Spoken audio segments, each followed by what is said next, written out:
মুছলমানখন টকাৰকে নতুনকৈ বুজাই দিব লাগিব নেকি? নালাগে। মোৰ এটা মুহূৰ্ত মোৰ মনত আছে। মোৰ মুখখনলৈ মনত পৰিলে তোৰ ওচৰলৈ দৌৰি আহিবলৈ মন যায়। তোৰ নেলুটো মচুৰি ছিঙি ফুটবল খেলিবলৈ মন যায়।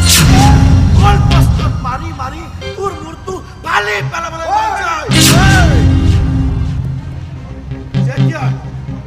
যেতিয়াই চাৰিওফালে অধৰ্মই চাৰি ধৰে তেতিয়া এজন ধৰ্মযাজকৰ প্ৰয়োজন হয়।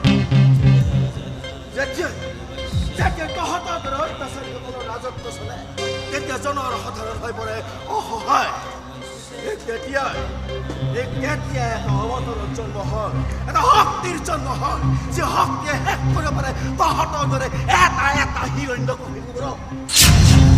দেখোন আইনৰ কোনোবাৰ তহঁত হাৰি যাব পাৰিলেও মোৰ হাতৰ পৰা হাৰি যাব নোৱাৰি।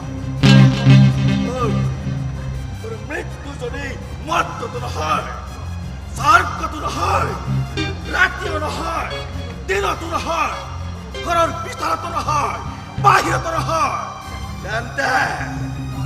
তেন্তে কাল সন্ধ্যা পৰক নেওনা পতাৰ তলত আঁঠুৰ ওপৰত লৈ তোৰ বুকু ফালি পেলা।